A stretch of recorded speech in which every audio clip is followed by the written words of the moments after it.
Hello everybody, we'll continue with the subject fluid mechanics. We were discussing the topic open channel flow.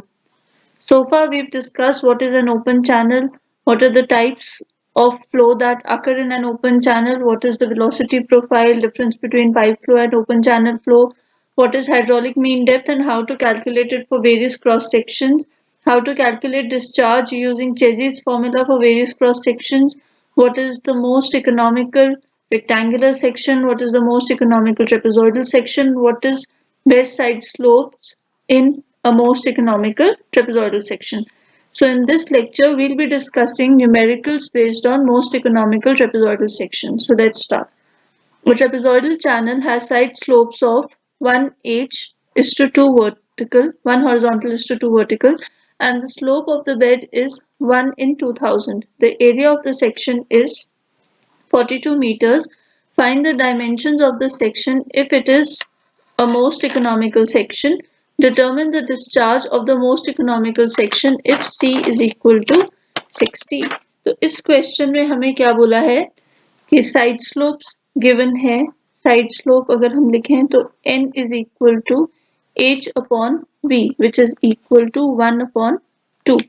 फिर next हमें दिया है bed slope. Bed slope को हम I से represent करते हैं. Bed slope is 1 upon 2000. फिर हमें गिवन है कि area of cross section, area is 42 metre square. So 42 meters square and find the dimensions of the section if it is the most economical. और साथ में क्या बोला है, most economical section है. तो most economical section अगर है तो हमें बोला गया है find the dimensions. तो हमें D और B कैलकुलेट करना है. सेक्शन कैसा दे रखा है, हमें ट्रेपेजोइडल सेक्शन दे रखा है, तो ये हमें पता है कि सेक्शन कैसा होगा, ट्रेपेजोइडल सेक्शन होगा. सो एक रफ सेक्शन ड्रॉ कर लेते हैं. This is my trapezoidal section और इसके अंदर हमें पता है कि कुछ डेप्थ ऑफ फ्लो होगी, उसको हमने बोल दिया स्मॉल d, और बेड ऑफ द चैनल की जो विड्थ है उसको हमने बोल दिया बॉटम विड्थ को स्मॉल b. सो हमें पता है कि अगर मैं एरिया कैलकुलेट करना चाहूँ for a trapezoidal section, so area का फॉर्मूला है b plus N D into d. ठीक है, बट सेक्शन कैसा दे रखा है, एक मोस्ट इकोनॉमिकल सेक्शन, तो कुछ कंडीशंस होती हैं. कंडीशंस क्या है for the most economical section? सबसे पहली कंडीशन है b plus 2nd upon 2 should be equal to d under the root of n square plus 1. Next condition है हमारे पास मोस्ट इकोनॉमिकल सेक्शन की कि जो हाइड्रोलिक मीन डेप्थ m है that should be equal to d by 2, और ये किसके इक्वल है, टॉप विड्थ के हाफ के इक्वल है. ठीक है, तो अब इन दो कंडीशंस को यूज करके हम रिलेशनशिप ऑब्टेन करेंगे बिटवीन b एंड d. ये इक्वेशन है, इसमें हमें b की वैल्यू नहीं पता तो हमने b को वैसे ही रखा है. n की value is equal to half, तो 1/2. d की वैल्यू हमें नहीं पता, whole divided by 2 is equal to, d नहीं पता है, n की value is equal to 2, 1/2, so 1/2 का square plus 1. So I can write d plus d, क्योंकि 2 से 2 कैंसिल हो जाएगा, divided by 2 is equal to 1.12 d. अब 1/2 के स्क्वायर को प्लस 1 करके अंडर रूट लेंगे तो आपके पास आएगी वैल्यू 1.12 d. तो इससे मुझे मिलता है b is equal to 2 into 1.12 d minus d. अब मैंने एक ही स्टेप में इस d को यहाँ ले लिया आफ्टर क्रॉस मल्टीप्लाइंग दिस. ठीक है, तो प्लस d क्या हो जाएगा, इधर जाके माइनस d हो जाएगा. So I can write 1.24 d is equal to b. अब मैंने b को किसकी टर्म्स में एक्सप्रेस कर लिया है, d की टर्म्स में एक्सप्रेस कर लिया है. हमें पता है एरिया ऑफ फ्लो कितना होता है, हमने अभी फॉर्मूला लिखा था. Area of flow for a trapezoidal section is b plus N D into D which is equal to B. B को अगर हम अब लिखें डायरेक्टली, जो हमने कन्वर्जन लिखा है 1.24 D प्लस n की वैल्यू है 1/2 into D whole into D. So this calculates to be equal to 1.74 D square. ठीक है, बट एरिया की वैल्यू तो मुझे ऑलरेडी गिवन है, एरिया की वैल्यू गिवन है 42. तो so I can write 42 is equal to 1.74 D square, which means D square is equal to 1.74 upon 42. दोनों साइड अगर मैं अंडर रूट ले लूं, स्क्वायर रूट जब हम करेंगे तो यहाँ पे मेरे पास क्या बचेगा, सिर्फ D. So this calculates to be equal to 4.91 meters which is equal to D. अगर आपके पास D की वैल्यू आ गई है तो हम B की वैल्यू कैलकुलेट कर सकते हैं. B is equal to 1.24 into D. D की वैल्यू है 4.91 which gives me 6.09 meters. तो ये आ गई मेरे पास B की वैल्यू. ये हो गया first part of the question. Second part में बोलता है डिस्चार्ज कैलकुलेट करो. Chezy's formula is AC under the root of MI for discharge. M की क्या वैल्यू हो जाएगी हमारे पास, M will be equal to D/2 क्योंकि मोस्ट इकोनॉमिकल सेक्शन है, तो M is equal to D/2. D की वैल्यू है 4.91/2. That means M is equal to 2.455 metres. तो ये आ गई हमारे पास M की वैल्यू. अब हम कैलकुलेट कर सकते हैं डिस्चार्ज की value. So discharge is equal to Q is equal to AC under the root of M into I. Q is equal to AC. A is 42, C is 60, M की value है 2.455 और I की value है 1/2000. So that gives me a value of 88.29 meter cube per second which is equal to discharge. ठीक है, तो ये है मेरा required answer. Let's move on to the next question. A trapezoidal channel with side slopes of 1:1 must be designed to convey 9 cumecs at a velocity of 1.5 meters per second so that the amount of concrete lining for the bed and sides is the minimum. Calculate the area of lining required for 1 meter length of canal. So this is an important question. इसकी statement हमारे लिए बहुत important है. पहले देखते हैं what is given to us. हमें given है कि जो discharge है that is equal to 9 cumecs. 9 cumecs मतलब 9 meter cube per second और velocity is equal to 1.5 meters per second so that the amount of concrete lining for the bed, अब ये line important है, amount of concrete lining for the bed and side slopes is minimum. Indirectly हमें क्या बोल रहा है कि अगर मैं एक trapezoidal section बनाती हूँ तो उस trapezoidal section में जो लाइनिंग है, लाइनिंग मतलब हम जनरली कंक्रीटिंग करते हैं साइड स्लोप्स की और बेड की इस तरीके से. ठीक है, तो इसको हम क्या बोल देते हैं, इसको हम लाइनिंग बोल देते हैं. तो दिस इज द लाइनिंग. अब वो बोल रहा है कि जो ये लाइनिंग है इसमें जो बेड स्लोप कौन सी हुई, ये वाली लेंथ. साइड स्लोप्स ये हो गई दोनों साइड पे और नीचे क्या होगी आपके पास बेड विड्थ. तो इनका जो लेंथ है टोटल लेंथ वो क्या होना चाहिए, मिनिमम होना चाहिए. तो हमें देख के पता चल रहा है कि ये जो लेंथ है यहाँ से लेके यहाँ तक this is also equal to perimeter. तो पेरीमीटर को इनडायरेक्टली ये क्या करना चाह रहा है, मिनिमम करना चाह रहा है. ठीक है, तो मतलब हमें क्या बोल रखा है, मोस्ट इकोनॉमिकल सेक्शन डिजाइन करने के लिए बोला जा रहा है. तो most economical cross section, trapezoidal cross section हमने डिजाइन करना है. तो उसके लिए कंडीशंस क्या होती हैं, उसकी पहली कंडीशन होती है B + 2ND divided by 2 should be equal to d under the root of n square plus 1. ठीक है, नेक्स्ट कंडीशन है हमारे पास m, hydraulic mean depth should be equal to d by 2. एक और कंडीशन होती थी, थर्ड कंडीशन, जिसमें हम बोलते थे कि जो सर्कल है उसके लिए ये सारी साइड्स क्या होंगी, ये सारी साइड्स टेंजेंशियल होंगी, but that is more of a geometrical condition. वो एक ज्योमेट्रिकल कंडीशन है, उसको हम मैथमेटिकली यूज नहीं कर सकते जनरली क्वेश्चंस के लिए. ठीक है, तो अभी हम कौन सी दो कंडीशंस पे फोकस करेंगे, इन्हीं दो कंडीशंस पे फोकस करेंगे. सो लेट्स सी, हमारे पास है फर्स्ट कंडीशन को यूज करते हैं, b plus 2nd upon 2 is equal to d under the root of n square plus 1.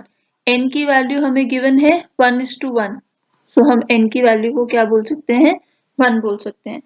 So on substituting these values मेरे पास आता है b plus 2 into 1 d upon 2 is equal to d into under the root of 1 square plus 1. So I can write b plus 2d upon 2 is equal to root 2d. ठीक है, तो b plus 2d is equal to 2 root 2d. हम क्या लिख सकते हैं, हम b is equal to 2 root 2d minus 2d. So that is equal to 0.828d. This is the value of b. तो हमें b की वैल्यू मिल गई. अब हमें पता है कि एरिया ऑफ फ्लो कितना होता है. Area of flow is equal to b plus N D into D. So हम लिख सकते हैं b को d की टर्म्स में 0.828 d प्लस n की वैल्यू 1 है into d whole into d. So I can write 1.828 d is equal to area of flow. Clear. अब एरिया ऑफ फ्लो को हम कैसे यूज कर सकते हैं, अगर हम देखें तो इस क्वेश्चन में हमें डिस्चार्ज भी दिया है और वेलोसिटी भी दी है. तो हमें पता है discharge is equal to area into velocity. तो मैं इससे क्या कैलकुलेट कर सकती हूँ, I can calculate area. Area will be equal to discharge upon velocity. So discharge is equal to 9 and velocity is equal to 1.5, which gives me 6 meter square. तो area की value कितनी है, 6 meter square. I can substitute this value in this equation. तो मैं लिख सकती हूँ 1.828 d is equal to 6. Therefore d की वैल्यू कितनी आ जाती है, d comes to be equal to 1.82 meters.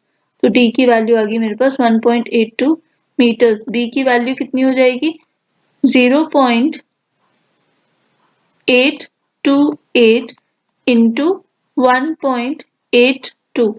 So that is equal to 1.5 meters. That is equal to b. तो मेरे पास डायमेंशंस आ गई कि ये डेप्थ कितनी होनी चाहिए. This depth of water should be equal to 1.82 meters. और ये जो width है b, that should be equal to 1.5 meters. तो ये आ गई मेरे पास वैल्यूज. अब नेक्स्ट हमें क्या कैलकुलेट करना है, अगर हम क्वेश्चन देखें, this is the important part. Calculate the area of lining required for 1 metre length of the canal. मतलब अगर मैं इस कनाल का आपको एक आइसोमेट्रिक व्यू दिखाऊं, तो दिस इज माय कनाल. इस तरीके से ये हमारी कनाल है. ठीक है, अब हमने क्या करना है, हमें बोला गया है कि अगर ये कनाल 1 मीटर लंबी है इस तरह से, तो हमें कितना एरिया ऑफ लाइनिंग, यहाँ पे देखिए एरिया ऑफ लाइनिंग कितनी रिक्वायर्ड होगी. तो अगर हम देखें तो इस क्रॉस सेक्शन में हमें क्रॉस सेक्शंस येलो से दिखाई दे रहे हैं और जो पोर्शन ग्रीन में है वो हमें एरिया दे रहा है. तो मैं एरिया कैसे लिख सकती हूँ, area will be equal to area of lining will be equal to length of lining या length of canal into the wetted perimeter into the wetted perimeter. wetted perimeter क्यों आ रहा है यहाँ पे? wetted perimeter इसलिए आ रहा है क्योंकि ये लेंथ है हमारे पास, ये जो लेंथ है यही तो लेंथ है जो हमें एक्चुअल में लाइनिंग जिस लेंथ के अलोंग लाइनिंग हो रही है, तो हमें अगर इसको फ्लैट करना होगा तो इस एरिया इस लेंथ इस वेटेड पेरीमीटर से मैं क्या मल्टीप्लाई कर दूंगी? Length of the section. ठीक है, तो हमने इनडायरेक्टली क्या किया है, मैंने इस ट्रेपेजॉइड को खोल के, जो ट्रेपेजॉइड ऐसा दिख रहा था हमें, उसको हमने खोल के क्या कर दिया, उसको हमने खोल के एक फ्लैट सेक्शन बना दिया है जिसमें एक साइड है b, this is b, this is d under the root of n square plus 1। तो यहाँ पे क्या है, d under the root of n square plus 1, यहाँ पे भी क्या है, d under the root of n square plus 1। So मतलब मैं यहाँ से लेके यहाँ तक मैंने इसको एक फ्लैट एरिया बना दिया है, फ्लैट लेंथ बना दिया है। इस लेंथ को मैंने मल्टीप्लाई करना है बाय 1, क्योंकि ये कनाल की लेंथ कितनी है, 1 है। ठीक है, तो आई होप आपको समझ आया होगा कि मैंने क्या किया है। मैंने ये जो पेरीमीटर था, इस पेरीमीटर को फ्लैट कर दिया, इस लेंथ को फ्लैट कर दिया। इस लेंथ को जब मैं 1 से मल्टीप्लाई करूंगी तो मुझे क्या मिल जाएगा, मुझे ये टोटल एरिया मिल जाएगा। तो मुझे ये टोटल एरिया चाहिए था। तो ये लेंथ है, this length is equal to perimeter of the trapezoidal section. तो इसलिए यहाँ पे मैंने इसको किससे मल्टीप्लाई कर दिया है, वेटेड पेरीमीटर से। So I get area of lining. So इसके लिए मुझे सबसे पहले वेटेड पेरीमीटर कैलकुलेट करना होगा। वेटेड पेरीमीटर का फॉर्मूला होता है b plus 2d under the root of n square plus 1। अगर हम यहाँ पे देखें तो ये भी वही चीज थी, d under the root of n square plus 1 plus b plus d under the root of n square plus 1। So ये वेटेड पेरीमीटर है। इसमें अगर मैं b की वैल्यू सब्स्टिट्यूट करूं और d की वैल्यू सब्स्टिट्यूट करूं, so I get 1.5 plus 2 into 1.82 under the root of 1 square plus 1. So this calculates to be equal to 6.65 meters. So area of lining will be equal to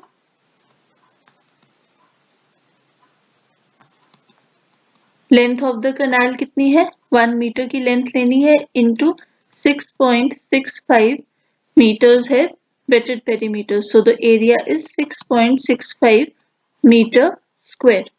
this is the required answer. ये question important है क्योंकि यहाँ पे हमें ये समझना important है कि ये लाइनिंग क्या हुई, पहले तो कि ये लाइनिंग हुई, यहाँ पे हम कंक्रीटिंग करते हैं, कई बारी स्टोन पिचिंग करते हैं, कई बारी हम इसको अनलाइंड रहने देते हैं।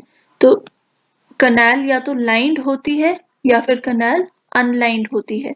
अनलाइंड कनाल मतलब आपने इसके ऊपर कोई भी लाइनिंग नहीं लगाई है, ना कोई स्टोन पिचिंग की है, ना कोई आपने इसमें कंक्रीटिंग करी है, कुछ भी नहीं किया है। अगर आप उसमें से कुछ कर रहे हैं तो आप उसको क्या बोल सकते हैं, लाइंड कनाल बोल सकते हैं।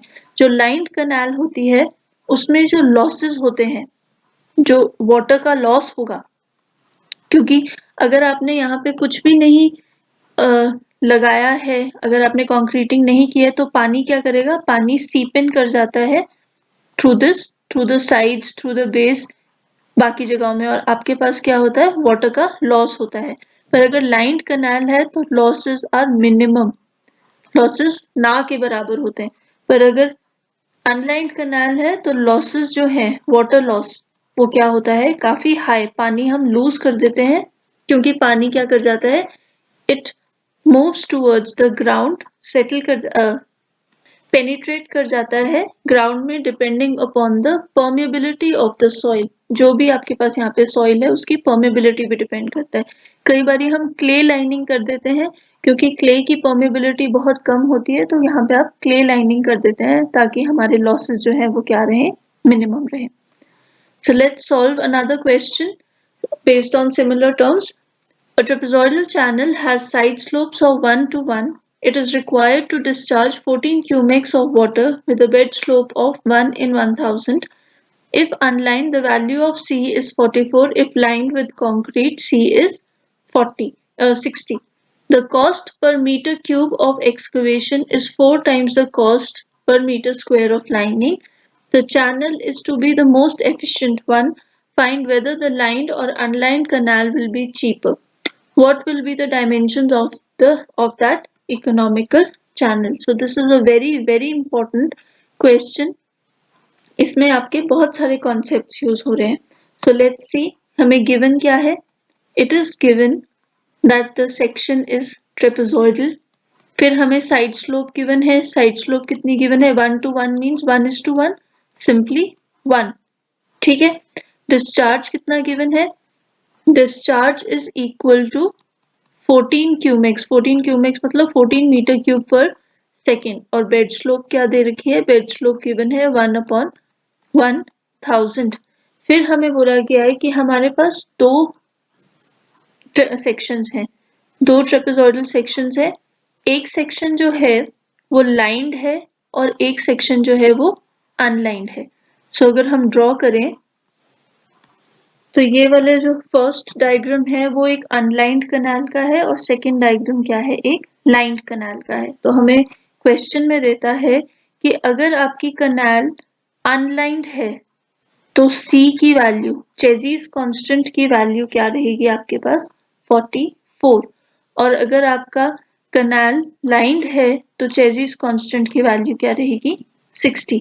सो ये इंपॉर्टेंट हमें इंफॉर्मेशन दे रखी है लाइंड और अनलाइंड कैनाल्स के लिए. फिर हमें बोला है the cost of metre cube of excavation is 4 times the cost of metre square of lining. मतलब कि अगर मुझे लाइनिंग करनी है तो जितनी कॉस्ट लाइनिंग में लगेगी एक्सकवेशन के लिए उससे ज्यादा कॉस्ट लगेगी. सो कोशिश करते हैं समझने की. Let's assume that the cost of lining, cost of metre cube, एक metre cube metre square of lining is x. अगर हम एक मीटर स्क्वायर के लिए कितनी पैसे लगा रहे हैं? x rupees. ठीक है, या अभी सिंपली सिर्फ x लिखते हैं. तो हमारी कॉस्ट ऑफ एक्सकवेशन कितनी हो जाएगी 1 मीटर क्यूब के लिए? Cost of 1 metre cube of excavation, excavation होता है खुदाई, इज 4 टाइम्स ऑफ x. तो मतलब जितना पैसा मैं लाइनिंग के लिए लगाऊंगी उतना एक मीटर स्क्वायर लाइनिंग के लिए लगाऊंगी उतना 1 मीटर क्यूब ऑफ एक्सकवेशन के लिए लगेगा.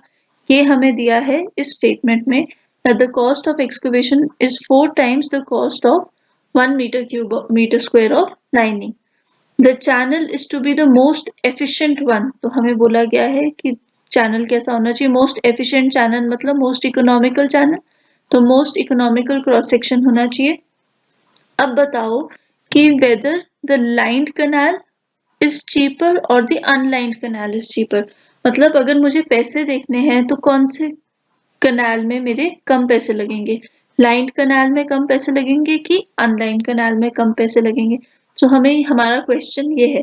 और हमें बोला जा रहा है कि जो भी चीपर मेथड है उसकी डायमेंशंस बताना. तो हमने क्या किया है?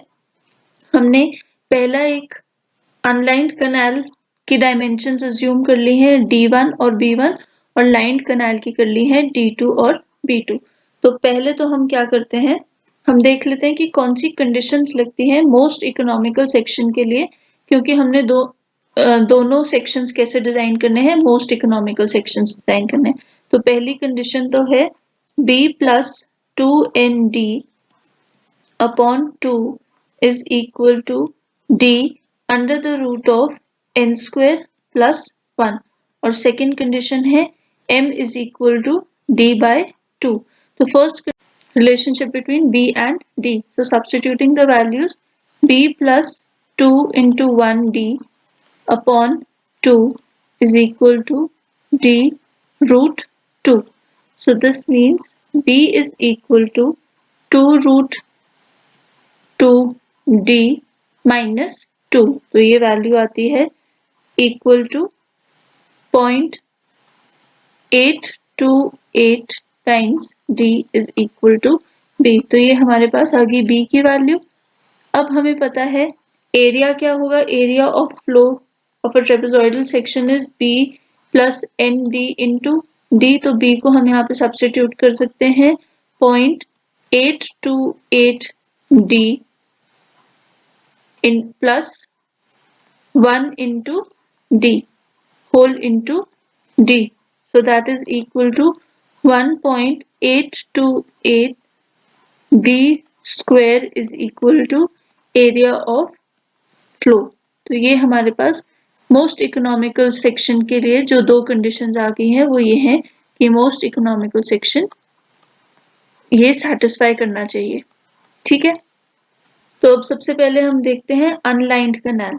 अनलाइंड कैनाल के लिए हमें क्या दे रखा है, अनलाइंड कैनाल के लिए दे रखा है c की वैल्यू इज इक्वल टू 44। तो अगर हम चेजिस फॉर्मूला देखें और उसको मॉडिफाई कर दें डिस्चार्ज के लिए, so I can write q is equal to ac into under the root of mi। a की वैल्यू कितनी है हमने अभी कैलकुलेट करी, क्योंकि मोस्ट इकोनॉमिकल सेक्शन है, मोस्ट इकोनॉमिकल सेक्शन है, तो मैं लिख सकती हूँ a की value is 1.828 d square into c की value is 44।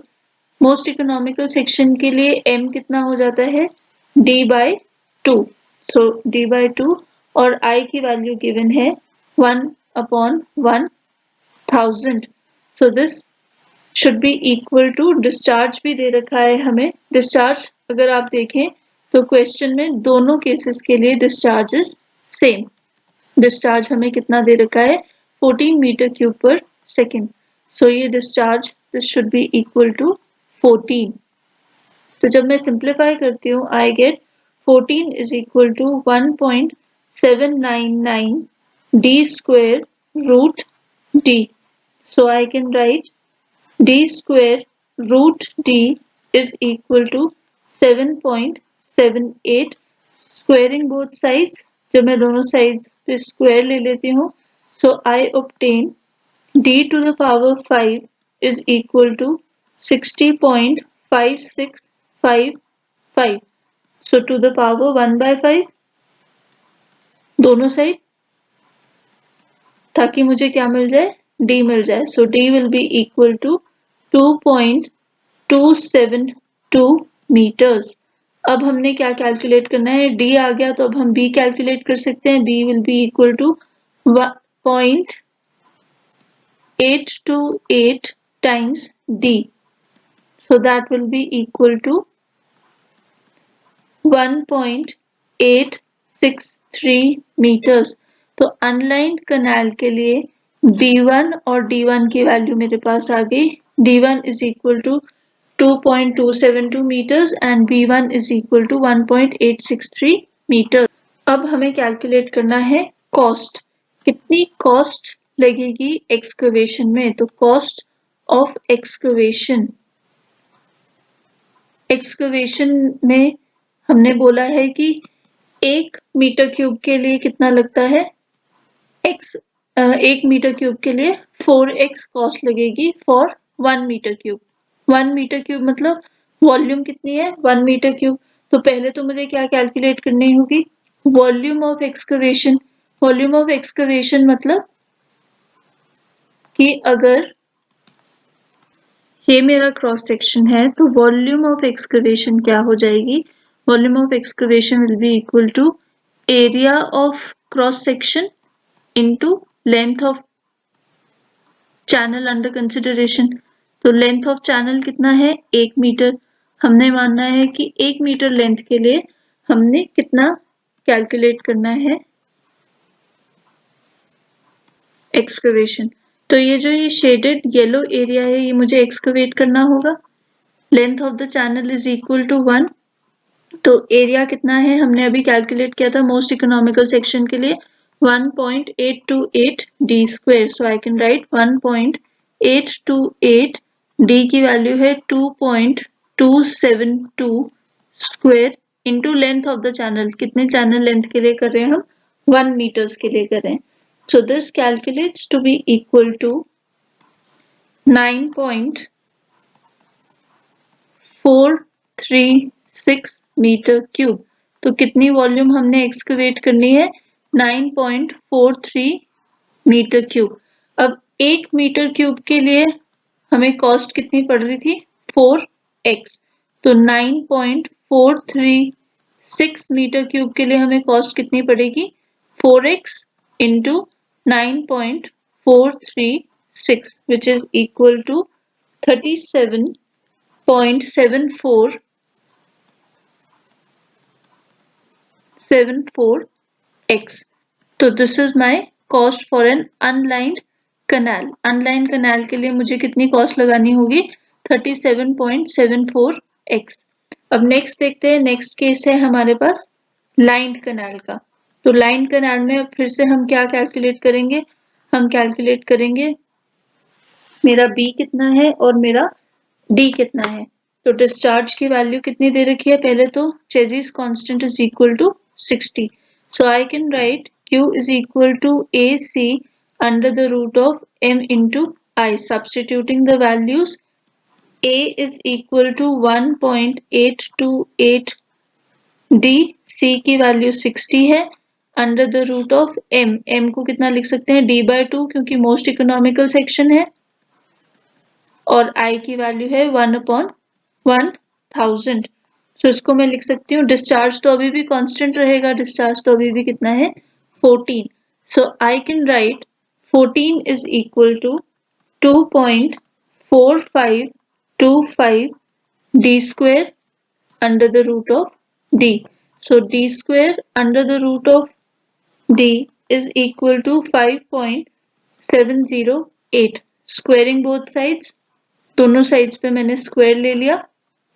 So I obtain d to the power 5 is equal to 32.586। अब दोनों साइड पे 1/5 की पावर ले लेते हैं, तो 1/5 की power I obtain d is equal to 2.007 meters, जिसको हम लिख सकते हैं 2.01 meters is equal to d। अब हमने कैलकुलेट करना है what is the value of b। b को कैसे कैलकुलेट करेंगे? b हमें पता है, जो हमने मोस्ट इकोनॉमिकल सेक्शन की कंडीशन लगाई थी उसमें b was equal to 0.828 times d. So I can write 0.828 into 2.01 is equal to 1.65 meters। तो ये वैल्यू आ गई मेरे पास b की। तो अगर मैं अब क्रॉस सेक्शन बनाऊं तो कुछ ऐसा बनता है, ये कनाल लाइंड है और हमने ये एरिया कैलकुलेट करना है, ठीक है। तो कॉस्ट ऑफ एक्सकवेशन कितनी है?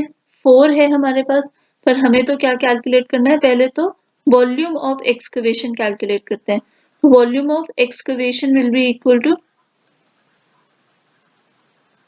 Area of cross sectional area of channel या फिर area of cross section into length of the channel. Length of the channel अभी भी कितना है? वो अभी भी 1 मीटर्स ही है, ठीक है। तो 1 मीटर लेंथ है, क्रॉस सेक्शनल एरिया कितना हो जाएगा? Cross sectional area will be equal to 1.828 d square into length of the channel. Length of the channel कितना है? 1 मीटर। तो हमें पता है, अब यहाँ पे d कितना है हमारे पास? हमारे पास d है 2.01 मीटर्स, तो इसका स्क्वायर हो जाएगा into 1। So this gives me 7.385 metre cube. So ये मेरे पास क्या आ गई? वॉल्यूम आ गई। अब हमें पता है कि अगर 1 मीटर क्यूब की कॉस्ट कितनी थी? 4x, तो 7.385 मीटर क्यूब की कॉस्ट कितनी हो जाएगी? हमारे पास 4x into 7.385, so that is equal to 29.5 29.54x।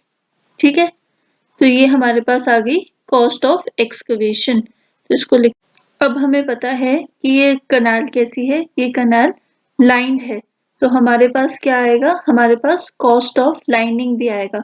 Cost of lining कितनी दे रखी है हमें, कॉस्ट ऑफ लाइनिंग दी है 1 मीटर स्क्वायर के लिए कॉस्ट ऑफ लाइनिंग इस हमने अज्यूम करी थी इक्वल टू x। ठीक है, तो पहले तो मुझे निकालना होगा कि area of lining, area of lining कितना है, एरिया ऑफ लाइनिंग हुआ जो वेटेड पेरीमीटर है into length of the kanal. So wetted perimeter हम कैसे निकाल सकते हैं, वेटेड पेरीमीटर ये हो जाएगा हमारा A B plus B C plus D, तो यही वेटेड पेरीमीटर है, यही मेरा एरिया हो जाएगा। और लेंथ ऑफ द कैनाल कितनी है, लेंथ ऑफ द कैनाल तो ऑलरेडी कितना है हमारे पास 1 मीटर। तो हम क्या लिख सकते हैं, हम लिख सकते हैं area of lining is equal to b plus 2d under the root of n square plus 1 into length of the channel कितनी है या लेंथ ऑफ द कैनाल कितना है 1। तो b की वैल्यू है 1.65 प्लस 2 इंटू डी की वैल्यू है 2.01 और n की वैल्यू है इक्वल टू 1, तो इसको हम क्या लिख सकते हैं √2। तो ये मेरे पास आ जाता है 7.34 मीटर स्क्वायर।